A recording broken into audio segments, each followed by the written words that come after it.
Assalamualaikum warahmatullahi wabarakatuh. Alhamdulillahirabbil alamin. Wa bihi nasta'in ala umurid dunya waddin. Wassalatu wassalamu ala sayyidina wa maulana Muhammadin asyrafil anbiya'i wal mursalin wa ala alihi wa ashabihi ajma'in, amma ba'du. Sama-sama kita muliakan Ahlul Bait, Bang Yakub beserta keluarga yang telah menyiapkan fasilitas untuk kita Bagan Batu Hijrah, sehingga kita masih bisa istiqomah menghadiri majlis kajian ilmu BDH atau Bagan Batu Hijrah. Juga yang kami muliakan para ikhwan dan akhwat, baik yang hadir di majlis ini maupun yang hadir mendengarkan kajian ini melalui online. Para ikhwan dan akhwat, para ustaz, semoga kita semua senantiasa diberikan keistiqomahan dalam menghadiri majlis ilmu agama. Para ikhwan dan akhwat yang dirahmati Allah Subhanahu wa taala, kita masih menyambung kajian yang telah lalu yang berkaitan dengan hukum walimatul urus, yaitu hal-hal yang berkaitan dengan menghadiri pesta pernikahan. Kemarin sudah kita bahas hukum ketika kita diundang dan hal-hal yang berkaitan dengan itu. Sekarang kita akan lanjutkan qala al-mu'allif rahimahullah, syurutu wujubi ijabatil walimah. Syarat wajibnya menghadiri atau memenuhi undangan walimatul urus, atau pesta perkawinan. Innal ijabata walimatul urus, innal ijabata di walimatil ursi fardu ainin ala man du'iya ilaiha, faman du'iya ila walimatin wajabat alaihi al-ijabatu. Sesungguhnya menghadiri walimatul urus fardu ainin, hukumnya adalah fardu ain, artinya wajib. Fardu ain di sini maksudnya per individu. Jadi siapapun yang diundang, jika memenuhi syarat-syaratnya nanti, maka hukumnya wajib. Dan inilah pendapat yang muktamad. Sebagian pendapat mengatakan fardu kifayah. Kalau fardu kifayah berarti jika sebagian sudah menghadiri acara pesta tersebut, maka yang lain tidak berdosa lagi. Tapi pendapat yang muktamad yang disebutkan di dalam kitab ini itu fardu ain. Kemudian perlu diperhatikan bahwa fardu ain ini menghadiri walimatul urus. Adapun walimatul khitan atau misalnya walimatul aqiqah, atau walimatul safar, syukuran khitan atau syukuran akikah, atau misalnya syukuran akan berangkat safar, mau pergi umroh atau haji misalkan, atau pulangnya dari safar, ini semuanya hukumnya sunnah. Sunnah kita menghadirinya kalau kita diundang. Tapi yang wajib itu apa tadi? Walimatul urus, undangan pesta perkawinan, dengan syarat-syarat dan ketentuan yang akan dijelaskan nanti.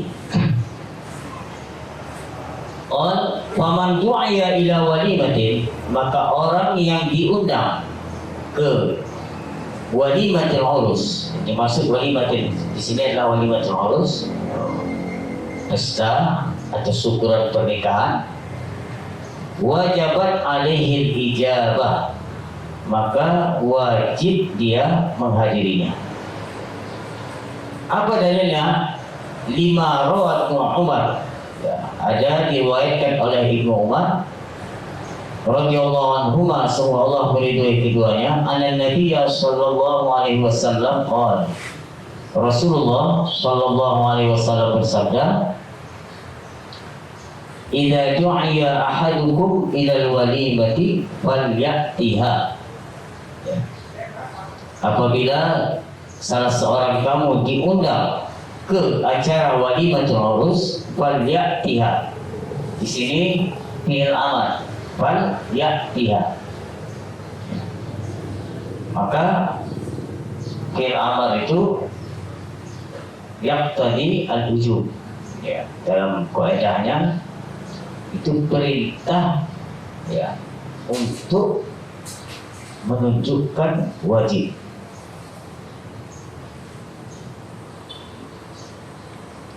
Juga walima rawa Abu Hurairah.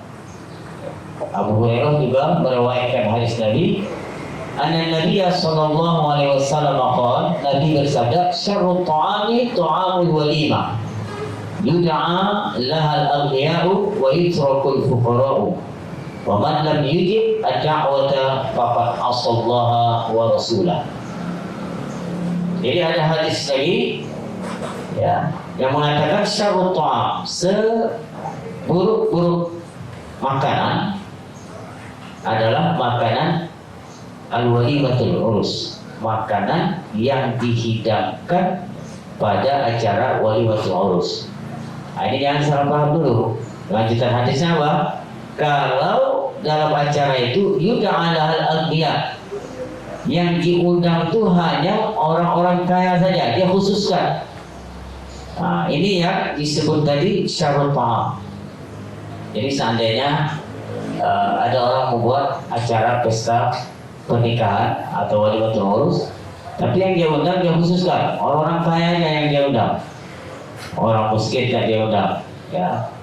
Nah, ini kata Nabi syarrut ta'am. Wal muradu walimatul urus, yang dimaksud dengan walimah sini adalah walimatul urus. Nah, sekarang kenapa walimatul urus ini hukumnya wajib? Ya, kalau memenuhi syarat dan ketentuannya nanti wajib kita menghadirinya, ya, kecuali ada udzur syar'i misalkan. Ya. Di sini disebutkan inna ijabata da'watil 'asi fardu kifayah, ini menurut satu qaul, ya, di anna al-maqsuda idharun nikah wa tamyizu 'anis sifah wa huwa hasilun bi huduril ba'dhi wa qila sunnah di annahu tabdiku malin falam yajib ka ghairihi. Berarti sini ada tiga qaul, ada tiga pendapat. Ada yang mengatakan fardu kifayah, hukumnya kita benarkannya fardu kifayah.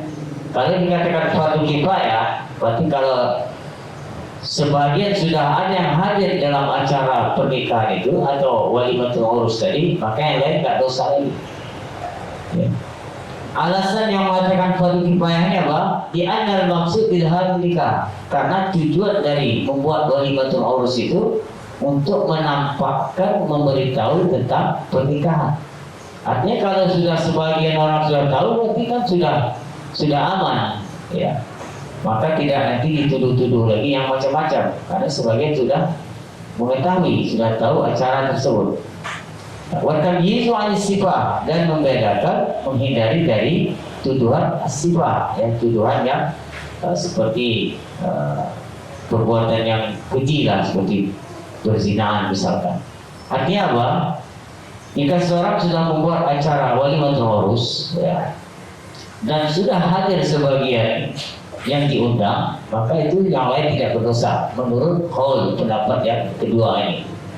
Ya, alasannya apa? Karena tujuannya untuk memberitahukan orang Berarti kalau sudah tahu sebagian orang, berarti kan orang tidak mundur-mundur lagi. Tapi kalau nggak ada sama sekali, tahu nampaknya panggil dengan seorang perempuan, apa nikahnya kan?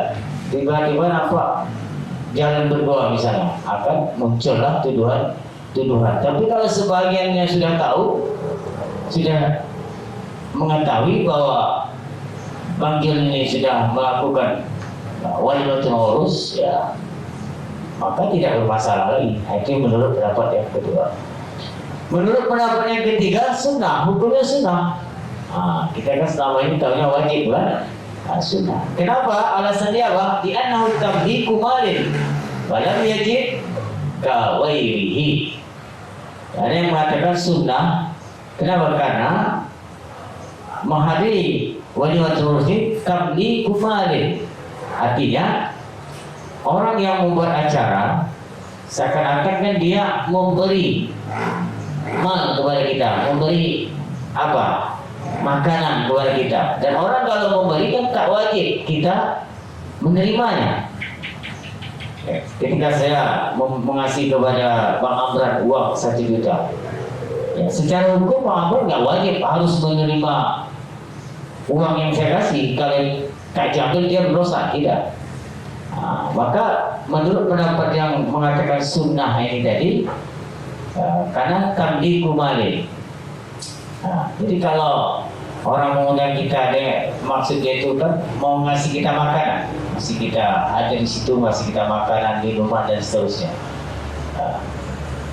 Jadi kita secara hukum itu tidak wajib menerimanya, makanya dia menganggap ini hukumnya sunnah. Tetapi 3 pendapat ini, pendapat yang kuat, pendapat yang utama, hukumnya fardu ain. Paham ya? Ini yang utama. Sekarang syaratnya, syarat wajibnya kita menghadiri undangan tadi, ya, apa ya syaratnya? Pertama, ayyakuna kullun min sahibi da'wah wal mad'u musliman balighan aqilan rasyidan. Syaratnya baru kita wajib menghadiri walimatul urus ketika kita diundang. Syaratnya kullun min sahibi da'wah, yang mengundang, ya, wal mad'u, dan yang diundang musliman, dua-duanya muslim. Berarti kalau yang mengundang kita itu bukan orang muslim, maka kita tidak wajib hukumnya menghadirinya. Misal kita punya tetangga, tapi dia bukan orang muslim, tapi karena kita hubungan baik sama dia, karena tetangga, ya, dekat, akrab, terus dia undang dalam acara pesta anak dia, tapi dia bukan muslim misalnya, wajib nggak kita datang? Tidak wajib. Kenapa? Karena syaratnya tadi yang mengundang dan yang diundang muslimah, itu syarat yang pertama. Kemudian yang kedua, baligh, yang mengundang dan yang diundang dua-duanya sudah baligh. Baligh artinya sudah dewasa. Bisa jadi yang nikah itu anak kecil. Kan dalam hukum anak kecil sah nikahnya. Sudah kita bahas kemarin kan, anak kecil, orang gila, itu sah nikahnya. Siapa yang menikahkan mereka? Walinya, bapaknya. Misalnya ada anak kecil umur 7 tahun, ya,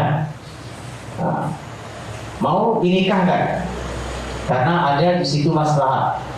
Misal contohnya, ini anak kecil yang umurnya 7 tahun ini hartanya banyak, ya kan, dapat harta warisan, bapaknya meninggalkan harta warisan banyak, tapi nggak ada yang mengurus hartanya ini. Berarti kan disitu ada masalah, maka dinikahkanlah anak kecil ini yang umur 7 tahun tadi dengan perempuan yang udah dewasa misalkan, ya, supaya nanti istrinya itu bisa mengurus harta anak ini. Berarti situ ada masalah. Sah nggak nikahnya? Jawabannya sah. Dalam hukum Islam sah. Tapi kalau di hukum negara nanti belum sampai umur, ya kan, harus umur 19 sekarang minimalnya. Tapi dalam hukum Islam anak kecil itu sah. Tapi yang melangsungkan akad pernikahan itu walinya. ya, walinya.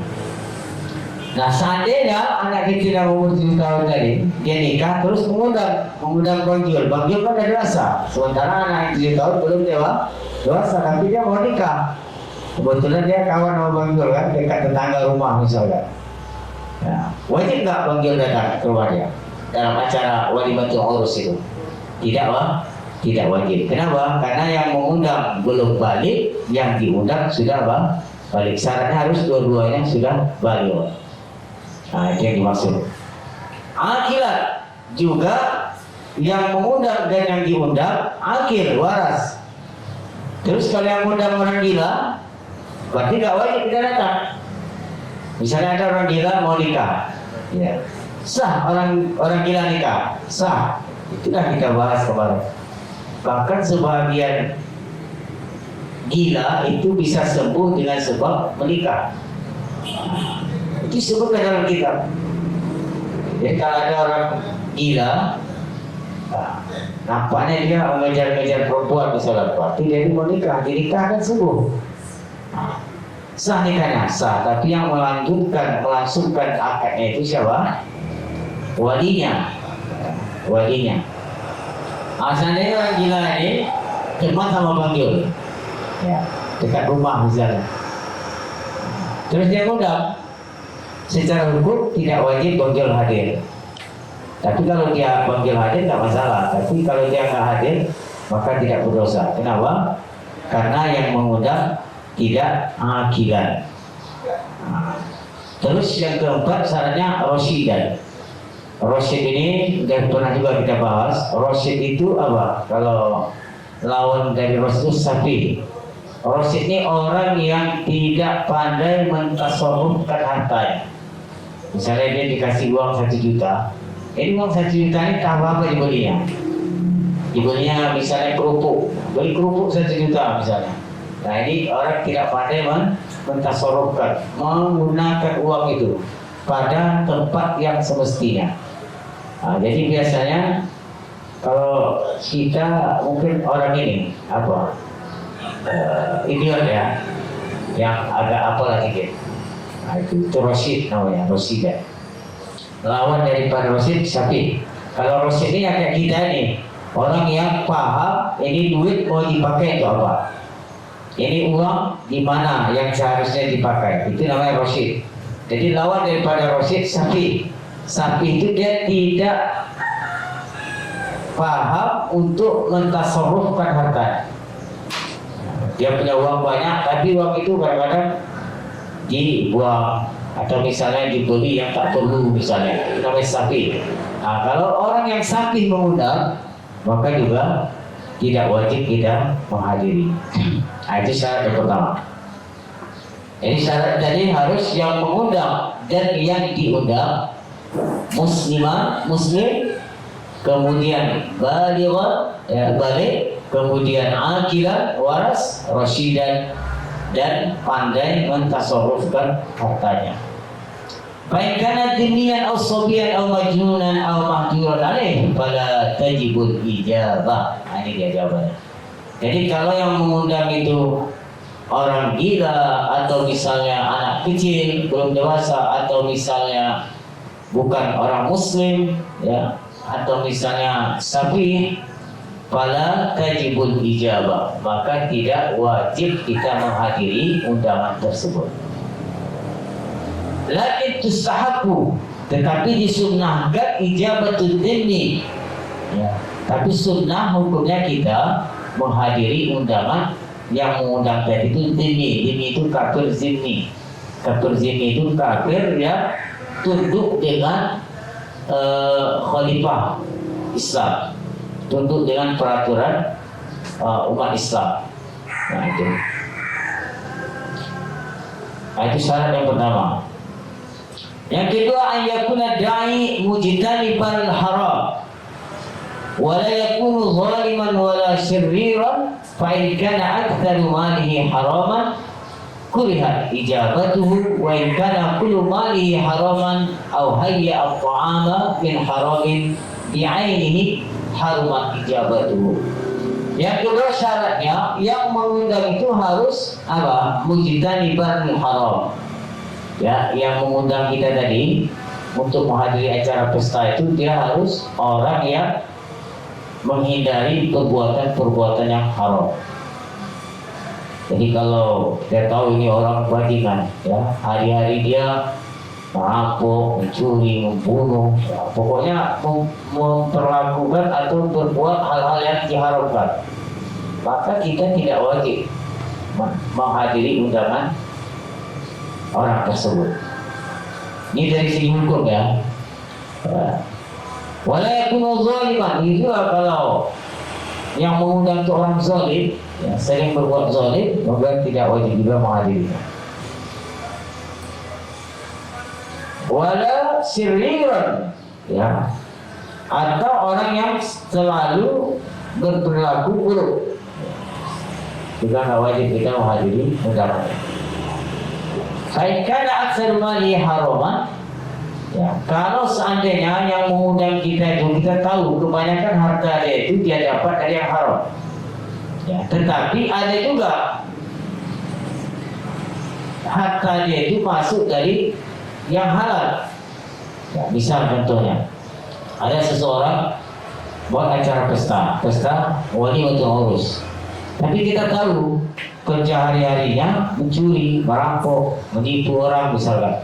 Berarti kan kita tahu harta yang dia pakai nanti untuk acara walimah itu dari jalan yang haram. Tetapi di samping itu dia juga punya usaha yang halal, misalnya dia punya ladang. Berarti kan tidak semua hartanya itu haram, tetapi aksar kebanyakannya. Nah, kalau ini bagaimana? Apakah kita wajib menghadiri undangan dia tadi atau tidak? Jawabannya di sini kurihat ijabatu. Ya, hukumnya makruh kita menghadirinya. Ya, kalau seperti itu kasusnya. Wa kana kullu mali haram, tapi kalau semua hartanya itu didapat dari yang haram, ya kita tahu tidak ada kerja lain kecuali yang haram dia kerjakan, penghasilan dia dari situ. Au hadiya at-ta'ama min haramin bi'ainihi, atau dia pakai untuk acara walimatul urus itu dari harta yang haram. Ya. Tahu kita, ya, dia tentukan bahwa acara pesta itu dia gunakan dari duit yang dia menang judi kemarin misalnya, itu kan tahu kita bi'ainihi kan, haruman ijabatu, maka haram juga hukumnya kita menghadiri undangan dia. Kenapa? Karena kita tahu berarti seakan-akan kita ridho dengan perbuatan yang dilakukan oleh yang mengundang tadi. Nah itu dia. Itu syarat yang kedua, harus yang mengundang itu menghindari perbuatan-perbuatan haram. Kemudian yang ketiga, at-takuna da'watu 'ammatan lil aqarib wal jiran wa ahli al-khifah fatashmalul ghani minhum wal fakir. Fa in khussisat lil aghniya fala tajibul ijabah. Kemudian syarat yang ketiga, yang mengundang itu harus mengundang secara ammatan, secara umum. Dia tidak boleh mengkhususkan tadi. Makanya tadi dikatakan dalam hadis, syarul ta'amul walimah yud'a lahal aghniya. Ya, kalau dia khususkan undang orang kaya-kaya saja dalam acara walimatul urus itu, itulah yang disebut oleh Nabi tadi syarul ta'am. Ya. Makanya syarat yang ketiga ini antakuna dakwah, dia mengundang amatan secara umum, artinya keluarganya dia undang, jirannya, tetangganya dia undang, kemudian ahli khidmah, teman bisnisnya, teman atau kerjanya dia undang semua. Mau dia kaya, mau yang miskin, mau yang sederhana, dia undang semua. Ya, ini syaratnya. Tapi kalau seandainya keluarganya kaya semua, misalnya, tadi kan kita katakan kalau dikhususkan mengundang orang kaya itu kan tak boleh. Apa namanya? Syarul ta'am tadi kan. Sekarang kebetulan semua keluarganya kaya semua, semua jirannya kaya semua. Yang diundang tuh dia tidak mengkhususkan, tetapi kalau orangnya kaya semua, maka bagaimana dalam masalah ini? Apakah dia wajib menghadiri atau tidak? Jawabannya wajib. Ya, jawabannya wajib kita menghadiri undangan itu. Terus tadi katanya kalau orang kaya disebut dalam hadis tadi syarut ta'am. Ini kalau dia khususkan. Kalau dia khususkan mengundang orang kaya saja, sementara kerabat dia ada yang miskin, kerabat dia, tetangga dia ada yang miskin, enggak dia undang. Itu yang tidak boleh tadi. Tapi kalau kebetulan memang tetangganya orang kaya semua, kerabatnya orang kaya semua, teman bisnisnya, teman kerjanya orang kaya semua, maka itu artinya tidak dikhususkan. Ya, maka tetap juga wajib menghadiri undangan tersebut. Ya. Terus syarat yang keempat, antakuna da'watu litawaddudi wa taqarrubi baina da'i wal mad'u. Fa in kanat da'watu khawfan minhu aw tama'an fi jahihi aw ta'awunan 'ala batil fala tajib wa la tajibu 'ala al-qadi al-ijabah. Syarat yang keempat, wajibnya kita menghadiri undangan itu kalau ya di undangan tersebut, orang tersebut adalah dengan tujuan ditawaddud wa taqarrub baina da'i wal mad'un. Tujuannya untuk tawaddud, untuk memupuk rasa saling mencintai, saling menyayangi, saling akrab, saling wa taqarrub, untuk supaya tambah akrab, tambah dekat. Kan biasa itu kan kalau kita buat acara walimatul urus, kita mengundang guru-guru kita, orang soleh, kerabat. Tujuannya apa tadi? Supaya kekerabatan itu semakin kuat, semakin langgam istilahnya, semakin dekat, akrab. Tapi kalau misalnya dia menggunakan itu dengan tujuan apa? Tujuan khaufan, karena takut. Nanti kalau tak diundang ini, saya dipecat. Kalau saya undang, kalau nggak saya undang, biar saya nanti dipecat dari kantor tempat kerja saya. Itu tidak sesuai dengan syarat tadi, maka nggak wajib.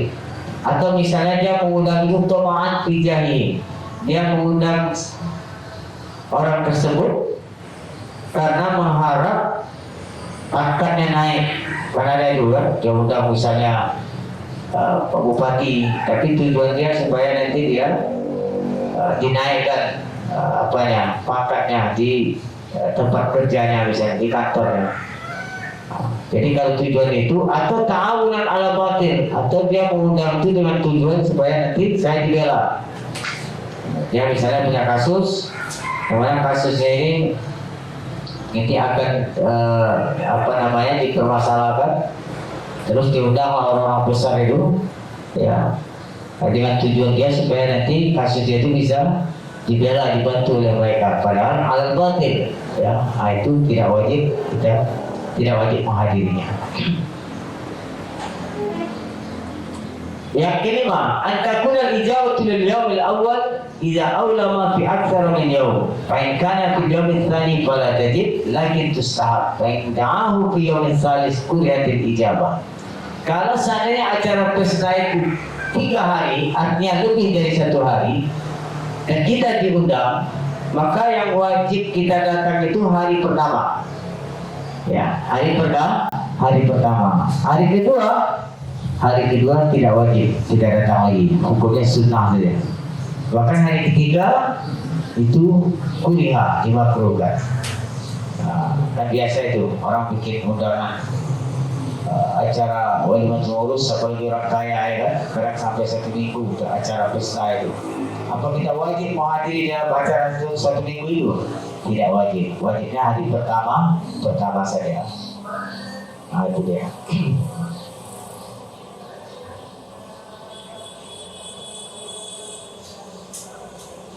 Kemudian yang keenam, alla yakuna lil bad'uni 'udhrun yamna'u min al-ijabah kal marḍa.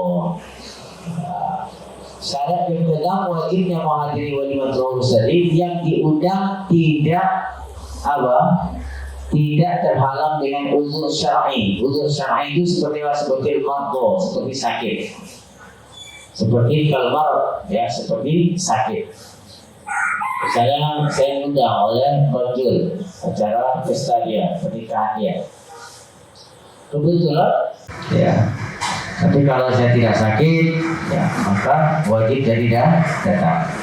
Awal hifdzul mal, atau termasuk juga uzur syara, tidak wajib datang untuk menjaga harta. Misalnya kalau saya nanti berangkat ke acara pesta Bajul, rumah saya di bongkar orang, harta saya dicuri orang misalnya, karena nggak ada yang menjaga di sana, rawat pencurian misalnya seperti itu, maka saya tidak berangkat itu karena menjaga harta. Sama kayak sholat Jumat. Sholat Jumat itu termasuk uzur sholat Jumat apa? Sakit, ya kan? Atau menjaga orang sakit. Ada orang sakit, dan kita nggak sakit, tapi menjaga dia itu juga termasuk uzur. Artinya tidak wajib kita Jumat pada waktu itu, karena menjaga teman yang sakit tadi. Atau menjaga harta. Semua orang pergi Jumat, nanti rumahnya tinggal, sementara di rumah itu banyak barang-barang yang berharga. Khawatir kita dicuri orang, maka ada satu orang menunggu yang menjaga harta tadi, maka dia termasuk uzur. Nah, sama dengan menghadiri walimah tadi. Awil khauf min aduwi, atau misalnya termasuk uzur syar'i juga takut ya dari musuhnya. Misalnya kalau dia nanti hadir di acara pesta itu, dia ada musuhan sama seseorang, nanti dia bisa dibunuh di sana. Misalnya seperti itu, maka tidak wajib dia menghadiri undangan tersebut. Awal dari kalimat yurahhisu tarkal jumu'ati lil jama'ati wa zihamu laysa bi'udhrin, atau uzur-uzur yang dianggap uzur dalam sholat Jumat dan sholat jamaah.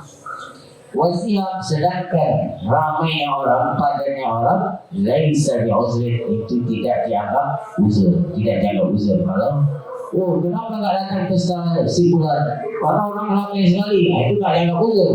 Memang orang pesta kan memang ramai, iya kan? Nah, jadi nggak dianggap uzur kalau alasannya karena padat sekali orangnya, lama nunggu antri dengan nasi misalnya kan, nah, itu tidak dianggap uzur. Yang dianggap uzur apa tadi? Sakit, atau menjaga hartanya di rumah karena nggak ada yang jaga. Kemudian karena ada musuh di sana, musuh dia, maksudnya kalau dia datang nanti dia bisa dibunuh dan seterusnya, itu yang dianggap uzur.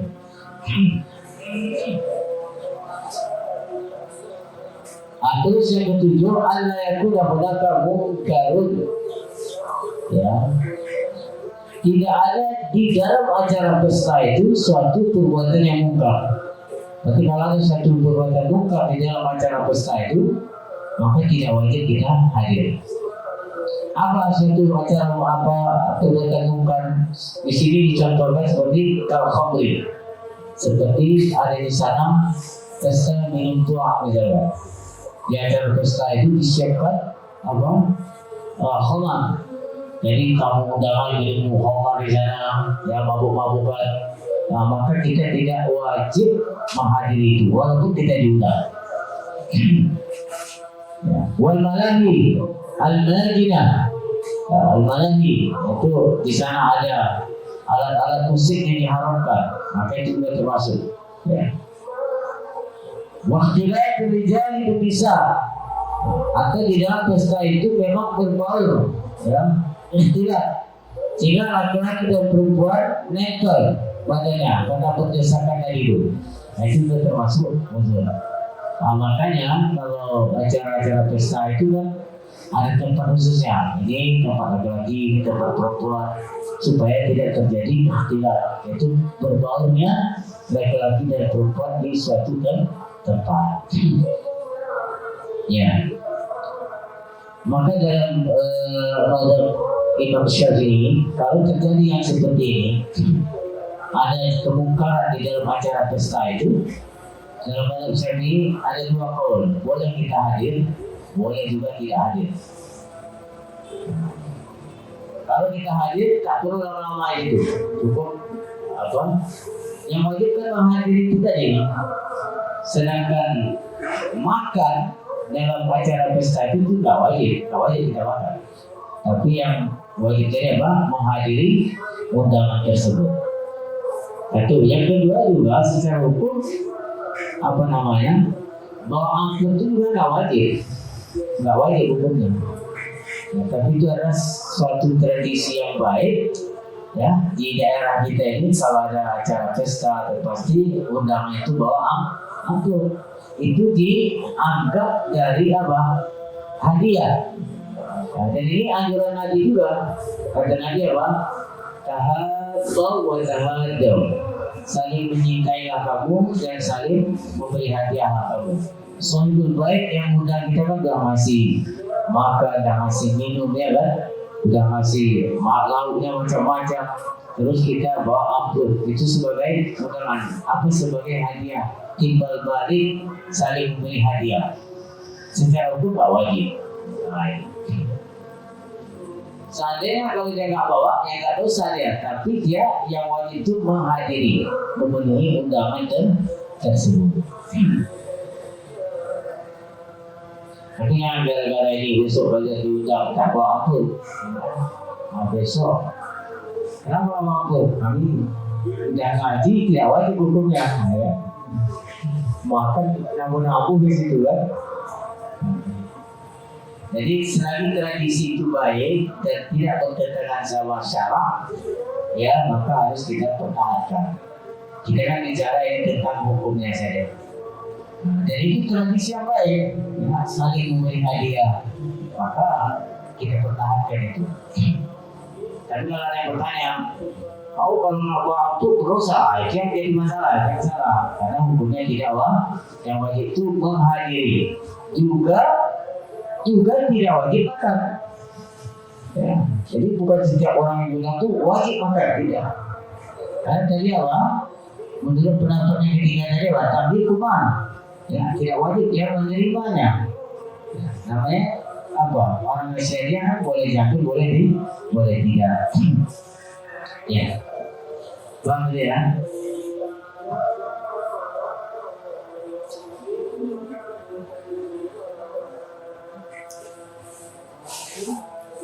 Banyak sebenarnya syarat-syaratnya. Saya kira ini sudah bisa kita pahami bahwa di antara syarat-syarat wajibnya menghadiri undangan tadi. Ya, saya ulangi dan Ustaz ringkas supaya bisa ingat. Pertama, setiap dari yang mengundang ataupun yang diundang harus orang Muslim. Yang kedua, yang mengundang dan yang diundang orang yang sudah balik, akil dan rasyid. Terus apa lagi tadi? Yang mengundang tidak melakukan perbuatan yang diharamkan. Kalau seandainya kebanyakan hartanya itu yang haram, nah, tapi ada hartanya itu dari yang halal, tapi kebanyakan yang haram, ini hukumnya tadi makruh. Kalau semua hartanya haram dipakai itu acara itu, maka haram kita menghadirinya.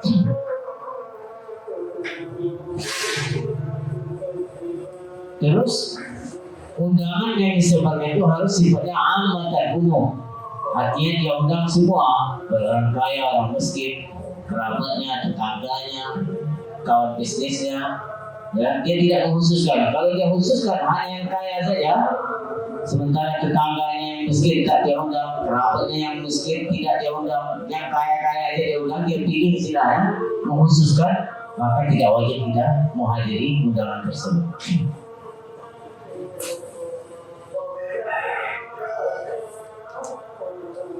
Nah, kemudian kalau undangnya itu 3 hari lebih dari 1 hari, maka yang wajib kita datang itu hari pertama, kedua, ketiganya itu sudah tidak wajib.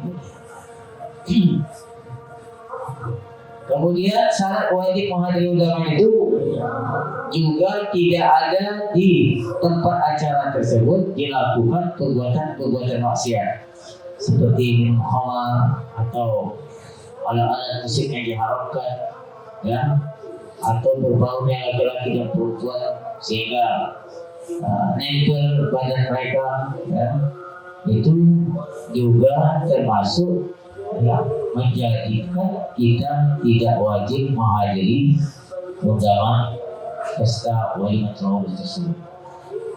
Itu kesimpulannya. Terus ada pun walimatul khitan, ya, pesta syukuran khitan atau syukuran akikah atau syukuran pulang dari haji atau berangkat haji, safar misalnya.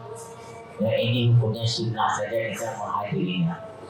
Ya, beda dengan walimatul urus.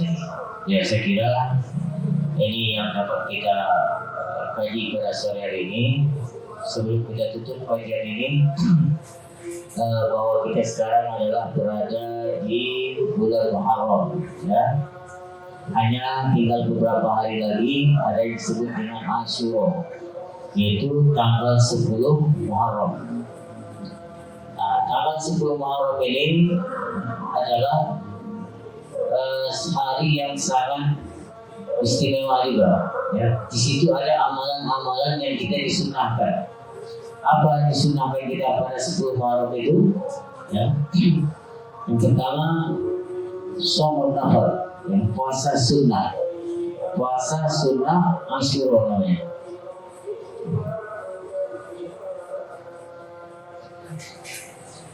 Nah, puasa sunnah Asyura ini dalam hadis sudah disebutkan yukaffiru as-sanatal madiyah.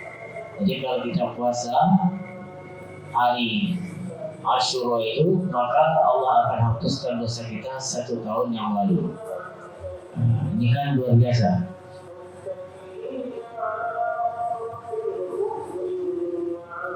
Kemudian juga ulama menganjurkan kita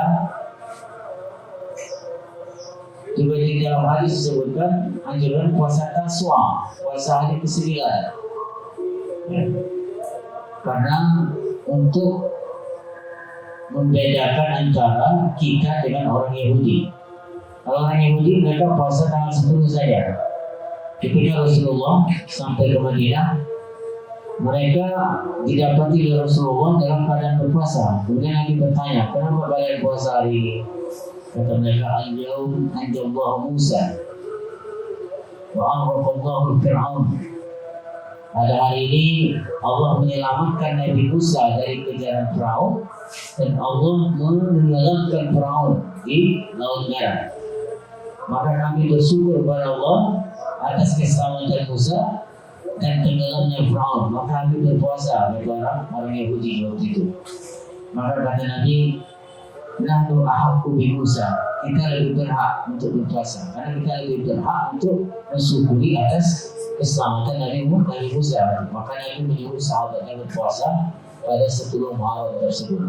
Nah, kemudian Nabi paling tak senang kalau ada satu ibadah itu berbarengan bersamaan dengan mereka, maka Nabi tidak mau.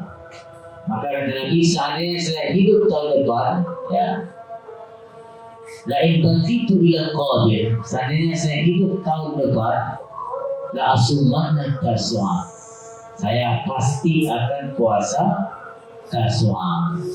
Jadi itu anjuran dari Nabi juga, puasa tanggal 9 Muharram. Maka Imam Syafi'i menyimpulkan, ya,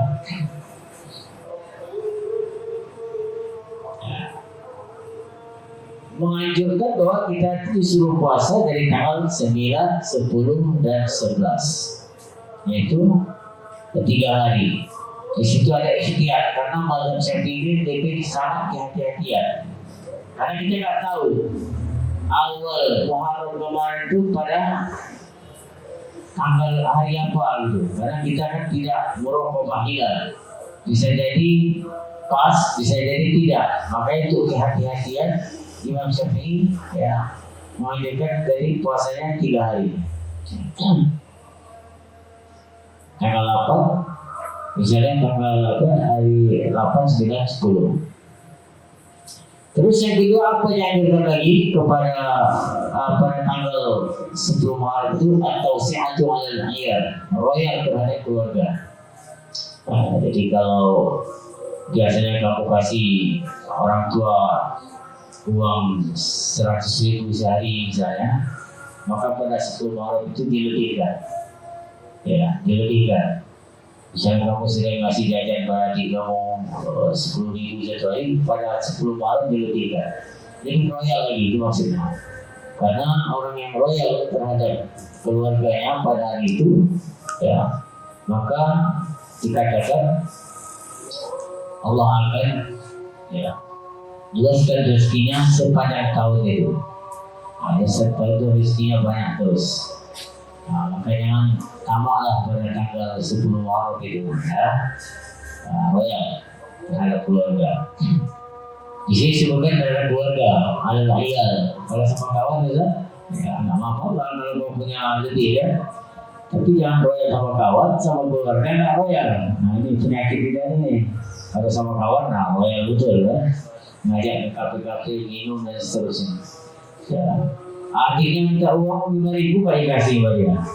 Nah ini. Banyak peristiwa yang sejarah pada sebelum Muharram itu, makanya Sayyidina Umar menjadikan awal bulan di tahun Hijriah itu diawali dengan bulan Muharram. Karena seluruh perjalanan dakwah para nabi dan rasul itu mempunyai sejarah di bulan Muharram, seperti berlakunya perahu Nabi Nuh itu 10 Muharram, diterimanya taubat Nabi Adam, diterimanya taubat Nabi Yunus dalam perut ikan, ya. Kemudian apalagi Allah memberikan kerajaan kepada Nabi Sulaiman, Nabi Ibrahim diselamatkan dari kobaran api yang besar, ya, juga tepatnya pada 10 Muharram. Jadi hampir, ya, bahkan seluruh perjalanan dakwah para nabi itu ada berkaitan dengan 10 Muharram. Itulah sebabnya awal bulan di tahun Hijriah ditaruhlah bulan Muharram. Padahal kalau kita lihat sejarah hijrahnya Nabi itu bukan bulan Muharram, tapi bulan Rabiul Awal. Itu salah satu alasannya. Ya, semoga bermanfaat. Kita tutup kajian kita. Semoga bermanfaat. Insyaallah akan kita lanjutkan pada kajian berikutnya. La ilaha illallah. Allahumma salli ala Sayyidina Muhammad wa ala alihi wa sahbihi wa sallim. Rabbi ighfirli wa liwalidayya wa lil mu'minina wal mu'minat walhamdulillahi rabbil alamin. Wassalamualaikum warahmatullahi wabarakatuh.